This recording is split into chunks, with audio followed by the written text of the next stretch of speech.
Good afternoon. I'm just everybody can hear me.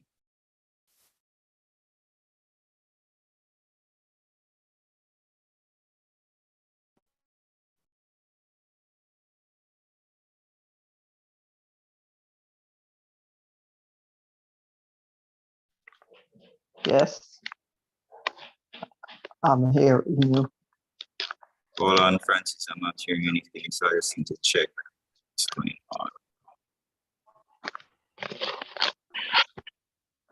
Okay, speak again. Let me see. Yes, I'm hearing you. Okay. Then I'm hearing you as well. Excellent.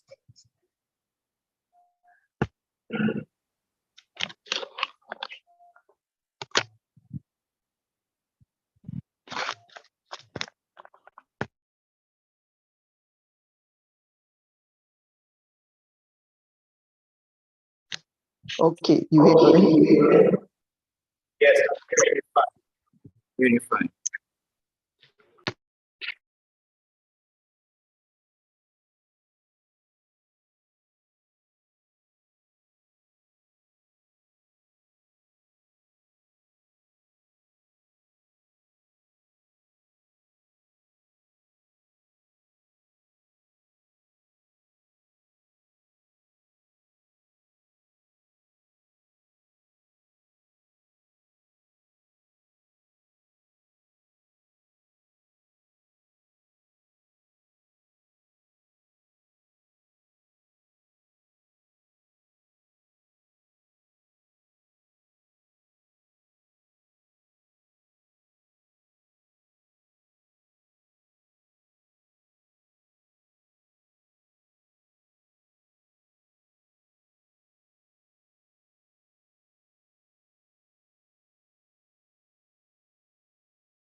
Okay, so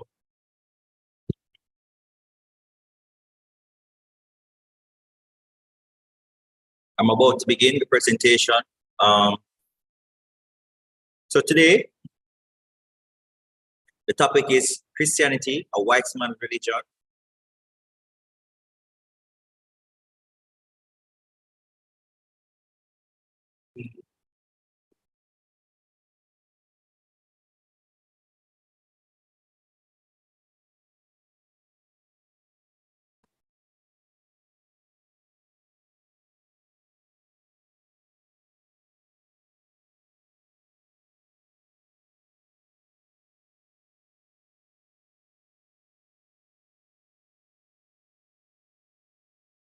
So we're going to just do a brief playback of, this is a previous circuit mention, but we thought it would benefit this Black History Month. We speak about Christianity not being a white man's religion. So we have our speaker, Miss Claire Williams, our advisor, Dr. Sarah, would actually introduce her. So I'll allow the video to play. And feel free to stop and ask questions in between as we delve further into this topic. So Claire is about to present to us, but just by way of reminding our audience, please ensure that your mics are muted through the presentation, and please do feel free to type your questions in the chat as you think of them. So we will actually have 2 separate question and answer segments, and we will try to get to every single question that you have here. So please feel free to type away as Claire is speaking. Claire, the floor is yours. I'll be stopping to share my screen so you can share yours. Thanks again. Okay, thank you so much, Sarah, for that introduction. Really pleased to be back sharing with you all again. So we're looking at this question today: is Christianity the white man's religion? A very hot topic at the moment, particularly everything that we saw around racial justice last year. So I'm going to share my screen. If you just give me a little moment, make sure I'm doing this correctly. Yep. Just going to go from the top. Can everyone see that? Yes, it's visible. Okay, brilliant. So is Christianity the white man's religion? And so I'm very aware that I'm in the UK, and the culture might be slightly different from where this conversation goes or lands in Jamaica, but I'm hoping that we can have a good discussion about it shortly. So again, thank you for joining this. So why are we even asking this question? Well, some of the big reasons that this question has gained a lot more traction of late, but I think it's always been a question that has bubbled away among the Black community, definitely in the UK, and also particularly among Rastafarianism, is because of the history of slavery. And not just the history of slavery, but also the legacies of slavery, and the idea that Christianity was an imposition upon Africans. It was forced, and they were coerced into believing in this white man's religion, and it came about through the institution of slavery. And so the legacies of slavery can be seen, and I can say of this particularly in the UK in different forms. We see that in present day racism. So police brutality, inequalities in housing, healthcare and education, and the list could go on. And then also the problem with slavery, we're going to get to this as well, is that it appears to point to a complicity of the church, particularly in the Caribbean, where plantations were to be found and owned by the church. And then the issue of our theological training and seminaries. So I don't know if any of you would have gone into theological training. I hope you do. I think it's a great thing to do, but particularly on some of the curriculums I've seen, even in the UK, looking at Black theology, or just looking at your reading list and seeing the work of Black theologians or thinkers seems to be missing, or Black theology might be something that is a module rather than a core part of sort of systematic theology that you might have to study. So we're seeing these kind of inequalities from this question: is Christianity the white man's religion, being borne out through history of slavery, legacy of slavery, present day racism, everything that kicked off with the protests around the murder of George Floyd last year. Our theological training and seminaries don't seem to embrace or include Black people into the formation of Christianity. Also, what happens because of that now is this sense of a search for identity and the idea of a rootlessness that has come about, because if African people were taken from their land to somewhere else to be enslaved, then who are we really? And so what we're seeing, particularly among Gen Z and millennials, is this reclaiming and resistance to rootlessness and saying, no, actually, I'm going to reclaim my African or indigenous spirituality. We're going to resist the demonization of African culture, spirituality, etc., and take it back. This is who I am meant to be. This is who I was before Christianity, the white man's religion, was imposed upon me.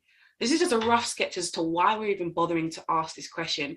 And I realize it's incredibly sensitive. And just to say, I believe, and I think this is all to do with the nature and character of God, that when we see injustice, when we see things that are wrong, because all these questions are wrapped up around essentially injustice and suffering, the right response is anger. The right response is to be upset. You know, change and justice comes about because we care. If you didn't care, that would be indifference and it wouldn't really matter. So the anger we might feel over these realities as to why we're asking the question, is Christianity the white man's religion? That anger is actually the right response. That moral outrage, now what do we do with it? So we're going to explore this question, Christianity and slavery, and I'm sure Mr. Buckland will be looking at that as well with us. But just this quote from this is an academic journal by James Walvin, and he says the Church of England was by turns complicit and then transformed. So the Church of England, had inherited plantations in 1710, mainly in Barbados from Christopher Codrington, a former soldier, government official and planter. The plantations and their resident slaves were managed like any other absentee plantation, the sugar-based profits flowing back to their owners, the Church of England. At full emancipation in 1833, the church was compensated to the tune of £8,823 for their loss of their slaves on Codrington. Now, I'm not sure of the entire history or perhaps much history of slavery in Jamaica, but I'm sure that many of you will be able to talk about that. But this is an example of the Church of England owning plantations in Barbados. So what are we supposed to do with this? Because I'm sitting on this call as a Christian, a Black Christian. So is there some kind of cognitive dissonance between the clear history of enslavement and seeming imposition of Christianity upon my people, and then me being a Christian today? And that is kind of the bind that we're in. So what are we meant to do with all this? So I would encourage us, as we look at this question, to make a distinction between saying that Christianity is the white man's religion and looking at whether Christianity has been whitewashed. And this distinction is incredibly important because we're trying to disentangle Christianity as a faith from the way that it has been used and abused and as a means of exploitation, and that the lists of how that's been done are never ending. So making this distinction is really important. We're going to work through that together. Okay, so just to be clear, the reason I think it's important that we make this distinction is because when we look at white supremacy, this is just a definition from Britannica.com. White supremacy is the belief and idea purporting natural superiority of the lighter skinned or white human races over other racial groups. Now, if that is the case, if this is like just a working definition of white supremacy, that whiteness and white supremacy are the founders of all things good in the world and therefore should have authority over it, we need to be careful that in labeling Christianity the white man's religion, we do not buy into this lie, the lie of white supremacy. Why is that? Let's take a look. Well, Christianity was actually in Africa long before it was in Europe. This is a great book. I strongly recommend this book to you.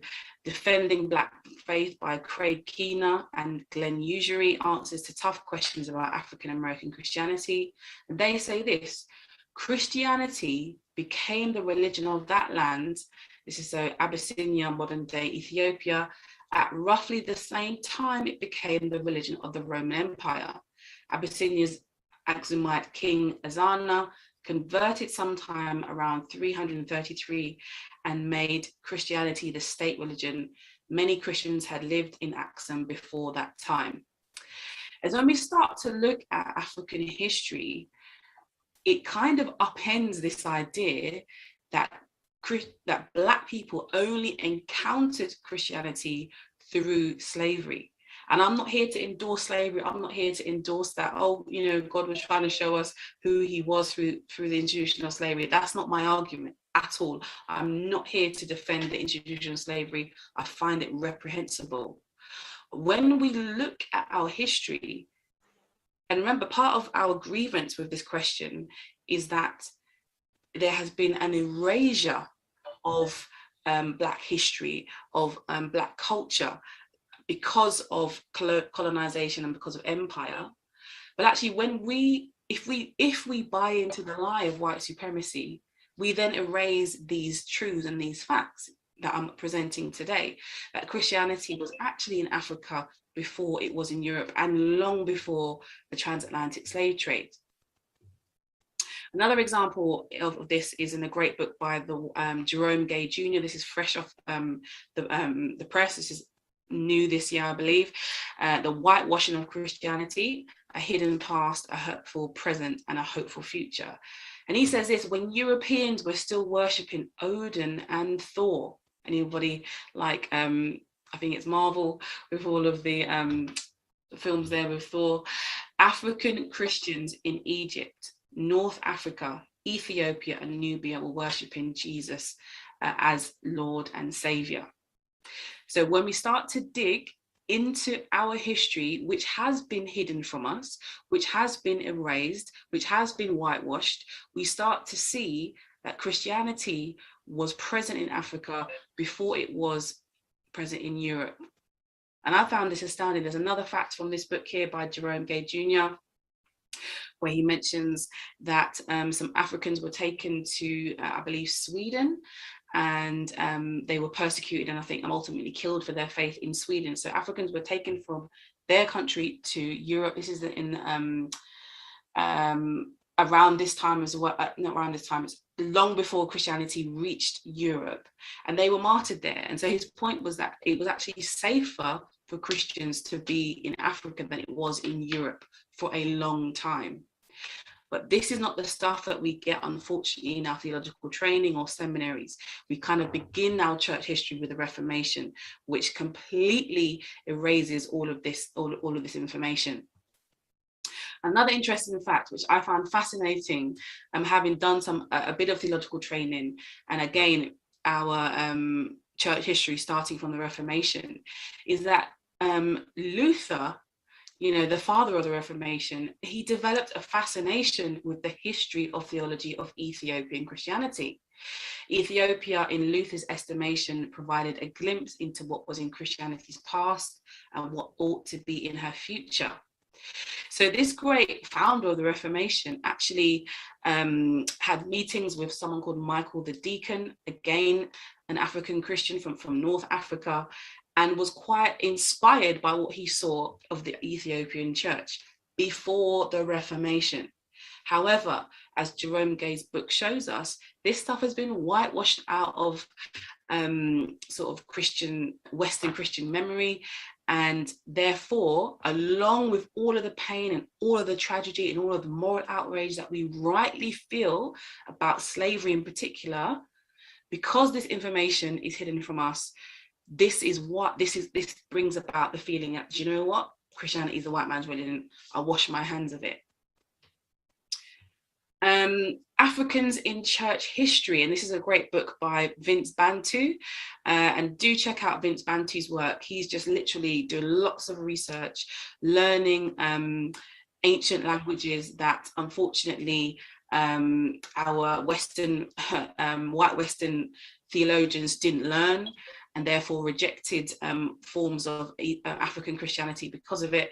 And he's learning these languages and literally collecting receipts about the presence of African Christianity and also African orthodoxy, which has again been wiped out. So he talks about Origen, Chanute, and Cyril of Alexandria. They were early church fathers, or very pivotal in creating some of our theology that we comply with today in the church. Again, the fact that these men are African, were from North Africa, from Egypt, is often played down, unfortunately, and that is more the whitewashing of Christianity, not a reflection on the fact that Africans were an integral part of the formation of the faith. Another great book by Vince Bantu is called Gospel Haymanot, where he looks at kind of the orthodoxy of Christianity in Ethiopia. Brilliant book with lots of other contributors there. Ooh. Okay, another mention about Africans in church history, and this again is from Defending Black Faith. Nearly half of the most prominent church leaders in the first few centuries, such as Origen, Cyprian, Athanasius, and Augustine, were North African, and probably a fair number of these were dark in complexion. So if our attempt now, particularly as I mentioned, Gen Z and millennials are wanting to reclaim their sort of African and indigenous identities and spirituality, part of that reclamation needs to be reclaiming these truths that the early church fathers, lots of key voices within the formation of Christianity were of African origin. Not to be outdone by, not to leave any of the women out, Perpetua and Felicity are also Christian women from North Africa as well. I believe they were from Carthage, and they were unfortunately martyred for their faith. Women taking a stand for what they believed in, the claims of Christianity, long before the slave trade. Unfortunately, they were martyred for their faith. So we have not only men from the early church who were from church history, who were Christians from North Africa, from Africa, we now have women as well. And these are martyrs, and they are revered or very much respected within particularly Catholicism. And so one thing I'll mention here is, unfortunately, the names of the people I've listed. So let's just take Augustine. If you Google Augustine, these are some of the images that appear. And what do we see? We see in Christian art representations of these early church fathers. They're completely whitewashed. Completely whitewashed.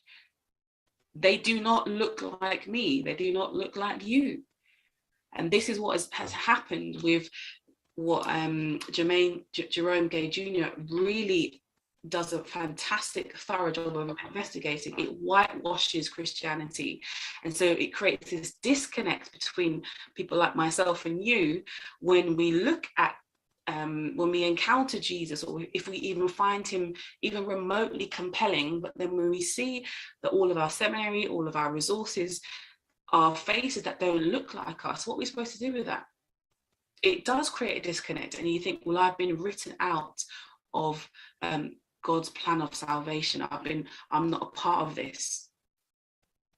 And so this stuff needs to be discussed. We need to have a frank conversation about it. Our seminaries, our theological training need to take this into account. I was in a lecture one time, and Augustine's work was mentioned, and the lecturer said, oh, there has been some debate about how Augustine should be depicted in Christian art, but we'll stick a pin in it and we'll leave it there. And in my head, I was thinking, no, let's not stick a pin in it. Let's talk about this right now. But obviously the conversation didn't go that way. So Christianity, unfortunately, has been whitewashed and has removed and erased the contributions of Africans to the formation of the faith. What about the Black presence of the Bible? So we talked about Africans in sort of church history. What about actually in the pages of the Bible? I think there was a quote on the Jude 3 project website recently, which says, it's a harder task to find white Europeans in the Bible than it is to find Black people or people of color. So this is a great book called Through Eyes of Color. I definitely recommend it for you if you want to have a discussion group to go through it. It's by Jude 3 Project, which is a ministry led by an amazing woman of God, Lisa Fields. And goes through looking at Christianity, what it says on the tin, through eyes of color. So Black presence in the Bible, we have Ham, Cush, and Egypt. Kind of, we've got a bit of a genealogy there in Genesis chapter 10. At Genesis 16, we have the story of Hagar, an Egyptian slave woman, and also the first person to have a theophany, so an encounter with God, is a slave woman, a woman of color. How groundbreaking is that? That the first person to have a theophany was a slave woman of color. Numbers 12. We have Zipporah, Moses' wife. We have 1 Kings 10, Queen of Sheba. Zephaniah, there's a reference to him being of Cushi, so possibly a Cushite, so that therefore he would be Black. Mark 15, Simon of Cyrene. Acts 8, the Ethiopian official. Just very quickly, I'm going to wind this up because I realize we're strapped for time here. So the significance of Acts chapter 8 and the description of the Ethiopian eunuch. So this guy here, Gifford Ramey, Professor Gifford Ramey, actually has just written a fantastic piece for his PhD called Whiteness, Conviviality and Agency, the Ethiopian Eunuch and Conceptuality in the Imperial Imagination of Biblical Studies.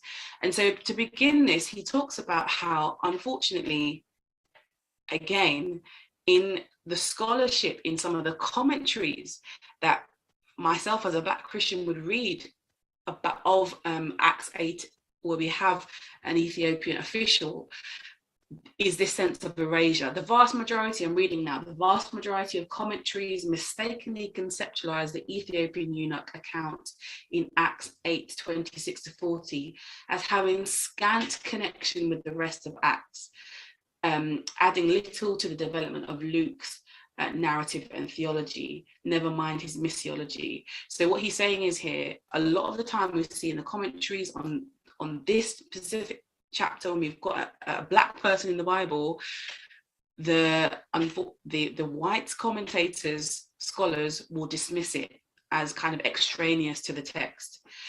This is largely due to its abrupt introduction and exit in Acts, giving the impression of an isolated extraneous incident. F. Bruce acknowledges this by suggesting that if it were removed, there would be nothing to indicate that anything of the kind had ever stood there. Gerd Ludemann tenders that the story might have been independently circulated because it bore no relation to the rest of Acts. Indeed, commentators such as these appear to relegate the significance of the Ethiopian eunuch story as a foil for more important figures such as Philip, Paul, and Peter.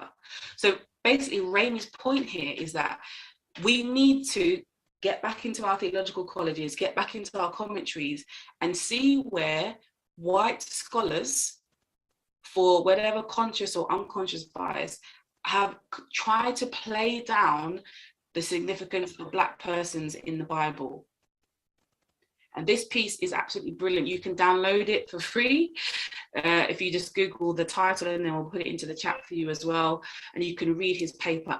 It is mind-blowing what he kind of investigates in this piece of work, and removes this sense of relegation of the Ethiopian official in Acts chapter 8. Winding down, we need to be careful that if we're saying that Christianity is the white man's religion, and therefore we should not believe on Jesus, etc., etc., we need to be careful of enacting the same harm that we have identified from outer sources, which say that Christianity is a white man religion, it has taken away all of our indigenous spirituality, etc., etc. Because if we do that, we erase Felicity and Perpetua, we erase the scholars that I've mentioned today, we erase those from church history. We don't want to be doing the same thing. We need to be reclaiming the African presence in the Black presence in the Bible, African church history, etc. Shows us that, in fact, far from being the white man's religion, Christianity has been whitewashed, and in fact, when we look at Revelation 7, this is a picture, an eschatological picture of where of God's ultimate design for us is in the book of Revelation. After this, I looked, and there before me was a great multitude that no one could count. Listen, from every nation, tribe, people, and language, standing before the throne and before the Lamb. They were wearing white robes and were holding palm branches in their hands. And so look, in this eschatological vision or picture of where we will be with God in heaven, if you are a follower of Christ, diversity, ethnic diversity, is not erased. It is celebrated at a time of worship and praise. So this is not saying I saw a multitude that all looked the same. They were from different nations, tribes, people, and languages, and they were all around the throne of God. So yes, we have huge divisions right now, and there's massive polarization in the church. But to say that Christianity is a white man's religion is, I understand the grievance behind it, absolutely. But it is then to also rob our people of all of our influence and all of our contribution to Christianity as we know it today. So thank you for listening. I'm going to stop sharing my screen and hand over to Sarah. Thank you so much, Claire. We very much appreciate your presentation. It was full of a lot of history. It was very interesting to hear of the great involvement of the Black race, especially from an ancient historical perspective. Many things we don't actually realize when we read the scriptures just on the surface, you know. A fun fact that actually I have here is that neither historically nor in modern days, in terms of populations, can we actually say that Christianity is a white man's religion, because our modern population, according to Pew Research, there are more people of color than persons who are in the white race. So whatever direction we actually take it, that is really a myth where persons actually have been, you know, we just have to dispel. I'm gonna just try and open up now to the audience. We have 15 minutes scheduled for question and answers. Normally, this is a very hot topic. Looking in the chat, I haven't really seen any direct question except someone asking for the recording. Okay, I see a raised hand from Mr. Smith. Let's see. I can unmute this. Or you can unmute yourself if I don't get to you before by that time. Okay, so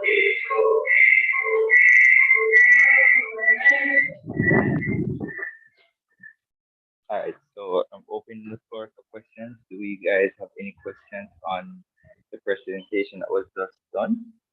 And if so, please open your mic and speak.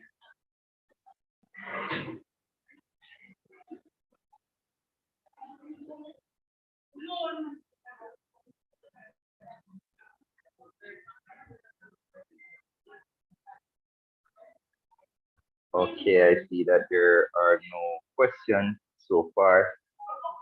Questions in the chat? No. All right, so we'll continue with the questions that were posed online during this session that we're viewing now.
Yeah, but I don't think I have to Christian. But so even all right, so to the point, because I still think maybe we can argue better if we say that Christianity is whitewash, right? But from the point of view that it came to Africa before it went to Europe, where did it come from? It still doesn't answer the, yeah, it still doesn't address the origin there. Who brought it to Africa?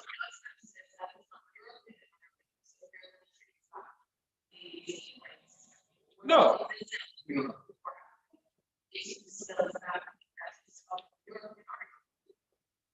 I mean, yeah. Yeah, and I mean, we can say that parts of Judaism was probably in Europe before Africa, because if we think about where Paul was born, he was born in Rome. He identified himself, well, no, Roman Empire, sorry, it's true. It's Tarsus. Yeah. But who's to say that the Jews didn't? No, it wasn't. Yeah, my apologies. But who's to say that the Jewish diaspora didn't go off into Egypt, European territories, and maybe after Acts 2, when they heard that message by Peter, maybe they would have gone and spread the gospel, because 3,000 were baptized at that time. So maybe they would have gone back home in Europe, different parts of Europe, and they would have continued a small front church.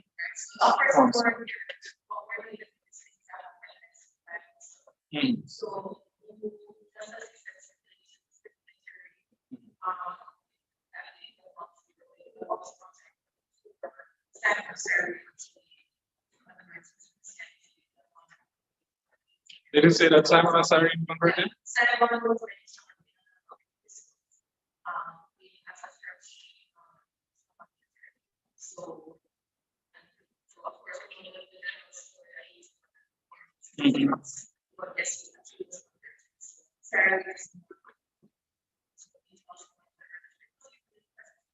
I mean, he's from Cyrene, but when he was to fit into the whole biblical narrative, he was in Israel. So who's to say that he went back after Jesus died in Israel? No, that is about beliefs, and the person who actually believes that's from the first place of the That's the thing. I think it is a nation that when we believe the person who Christians that we're actually sent with these thoughts. So it's okay to have these make sure that it's accurate. Yeah. But it's very mindful the direction in which the person is transfer that first. Okay. Before you went to the sales and transfer. That's something that actually no, that's what I'm saying. Yeah, that's what I'm saying. Like, should we be really heavily invested in these conversations? Suppose a person says, like he's asleep. He says Christianity is a free man's religion. Would we have to go into the Bible and prove that Christianity came from slavery? Like, what's the point of that? Sorry.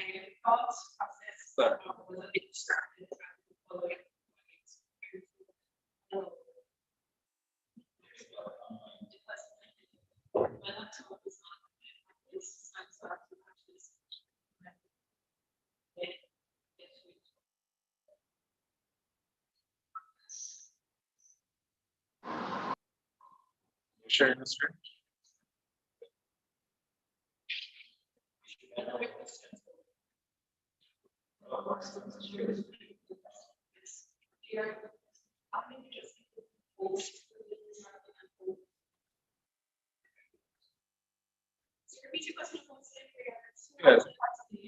Yes. Suppose a slave says, Christianity is a free man's religion. And, and this is the extent of everything that he has been taught as a slave and how to interact with his master is really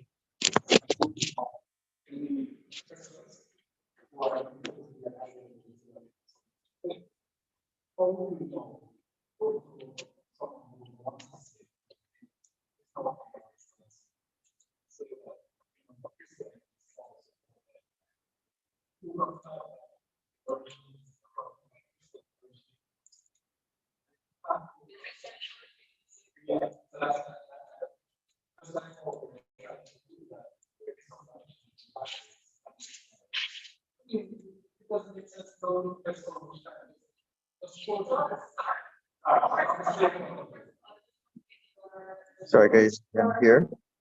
This restaurant.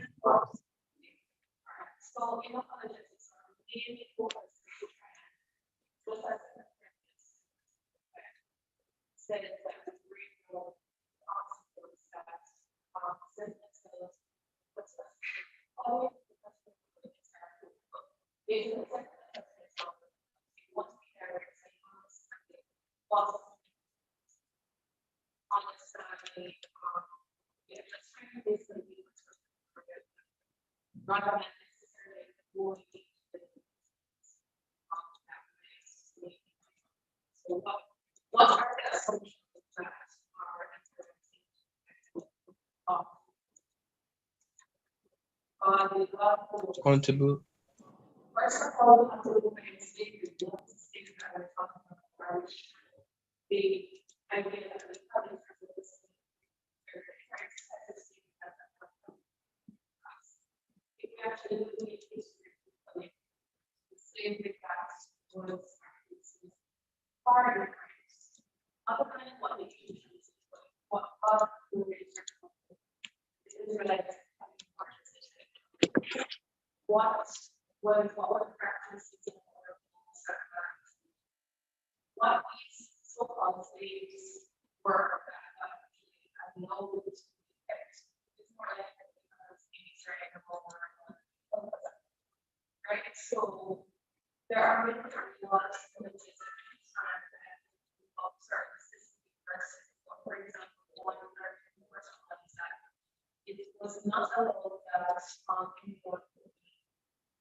it turned a crowd of people and also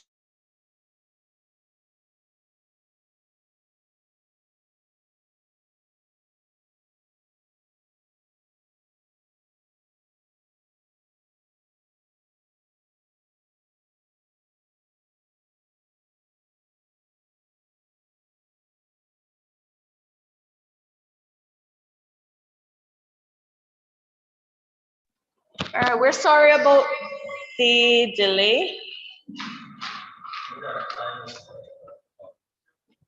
All right, yeah. So we're sorry about the delay. We've been having a good discussion in house, but if anyone online actually has any questions, you can feel free to either type them in the chat or to unmute your mic. So this is quite a very topical meeting as we're in Black History Month. So what we've been discussing is what's the best approach if you had only just a few seconds to explain to someone who has the idea that Christianity is a white man's religion, that it's not actually a white man's religion. So the point, I don't know if we should repeat your point. Not start over, man. Not start over. But yeah, you were wondering why is it that they use their approach to mention all of these persons in the Bible. It is just sufficient probably to say that God accepted or God accepts everyone and wants everyone to come into a relationship with him. But I was also mentioning that it is true in the biblical text itself that God never overlooks persons regardless of their color, regardless of even their nation or origin in the past. Because it's even only the Israelites that God has reserved them. This was somewhat surprising to me when I had read over certain. The Edomites had their own land that God was saying to Israel to not conquer their land and also give them their own land. And of course, there was another set of people. Moabites. Right. Right. So I think we supposed to have some role plays as well. But I'm not sure what other variations of this question come or have been encountered. How would you deal with? So we have to say briefly about origin. To what extent has it been whitewashed? Like how bad is it? Is it just the pictures that we see and the representation of the church fathers? Or is it like a doctrinal, let's say a doctrinal ideology that's reported in the Bible, like a white man that's put. All right, so I think you're going into a question in terms of how reliable or trustworthy or unbiased the biblical text is, and that has a lot of assumptions tied into it. One includes what does inspiration mean? Where did the ideas come from? So if you're dealing with the biblical text itself, so I need to clarify that I really the biblical text itself, not just teaching or interpretation. The text itself. As I said, that's going to be a very long discussion. But I will so even both. There are internal proofs that, like I would say, that has some internal proof that the content in there is something that is beyond the time, beyond the knowledge of the people who lived in that time and space. So I like to talk about for knowledge of one thing. For those who don't probably heard the term, what have you ever heard the term? For knowledge.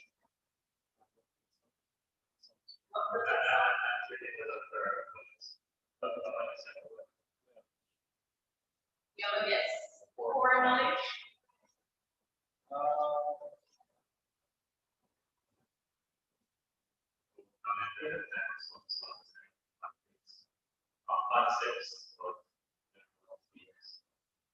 Okay.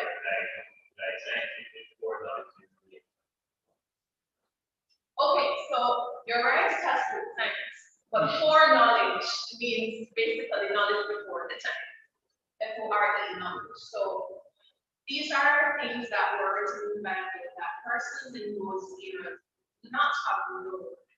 They could not have known through observation or experience. We have confirmed millennia after many things, right? So one is the law of circumcision on the 8th day. It is not explicit as to why Jesus, why God had to Israelites do that. We know the process hopefully circumcision involves something that will actually allow it to occur. And so it so happens that in 1940, in the 1940s or 1930s, our research employee, she found that on this specific day of life, no other day in the entire lifespan, that day had the blood has the highest amount of vitamin K and protein. Does anybody know that? Yes. What does vitamin K and protein? Blood clotting agents. Exactly. So on that very day, the 8th day of life, that's the only day. So you'll see a graph, that's the only day of life, no matter if you live 200 years, whatever years, that it is 110% of the normal. That is so eerie because the 7th day, it drops, on day 2 goes up. 7th day is about 100% and it peaks at 8th day at 110% and it goes down and levels off the life. That 8th day is the purest of the day that God had commanded. That's when your son's going to be circumcised. So that operation was done on the very day that it's so perfect to be done that the baby does not bleed excessively because vitamin K from baby satisfied level. Right? There's so many different steps. All right. Okay, so I think this question is kind of diverting the main point of the next stage. So I don't want to make a point first. The main point is, I am curious as to how is this mere coincidence when this is a law of Moses. This is like written 1400 years before Christ, and then you have 1939 AD. So when you call that a linear, then it's 1400. 3,000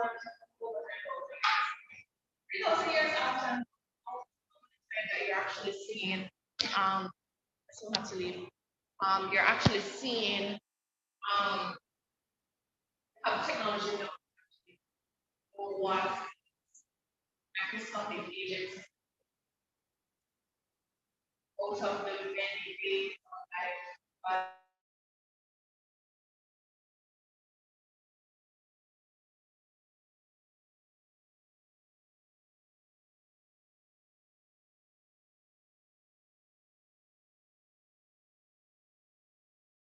so many oceans having springs on the land, right? Being the earth circular. Life is written. So even as late as 1799, George Washington, see the English disjoint, right?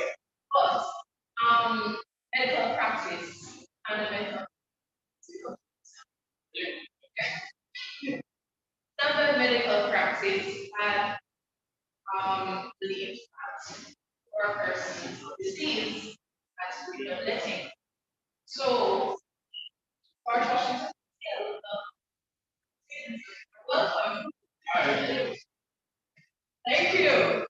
We're having an interesting voice instead of Joanne. Talk about curiosity.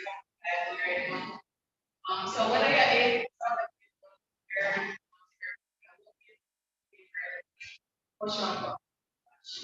after so 1799 George Washington to be ill, he had pneumonia, went to the doctor, him, thinking that his bad blood to he died. Now we know what's a blood man, if it's of blood. This was written again in the law. And this is that was 1799, way up there, 18, medical practices like science, modern science at that time. There's so many problems. So that has to be a problem. We're asking why people start asking questions. Listen, Marcel, you got answer your question.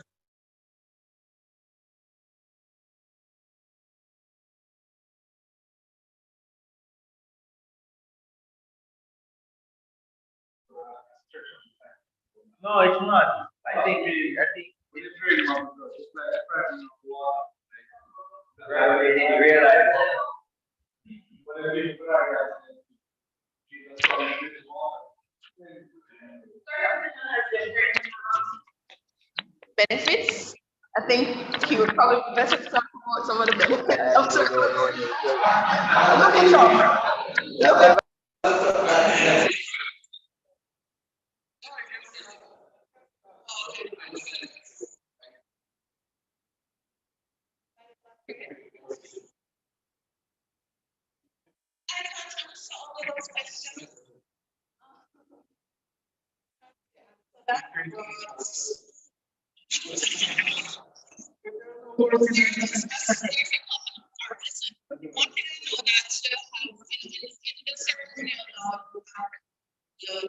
as a representation.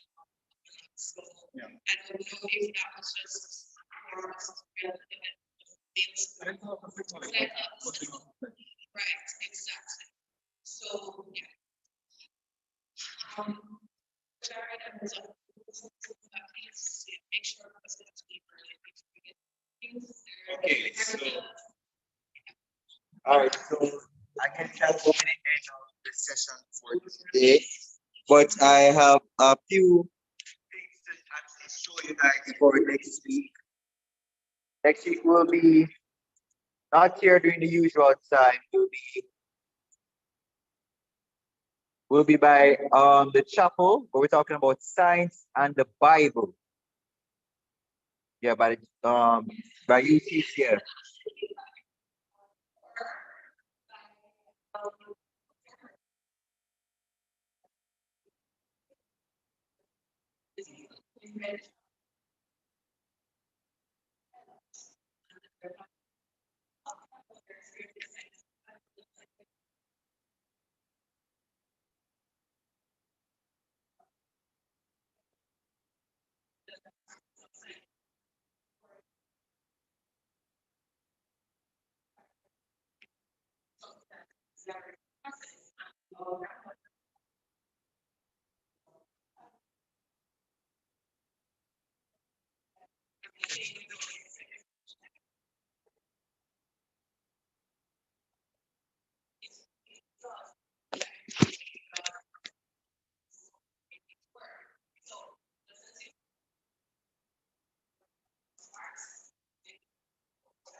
Right, so I'm gonna play the video.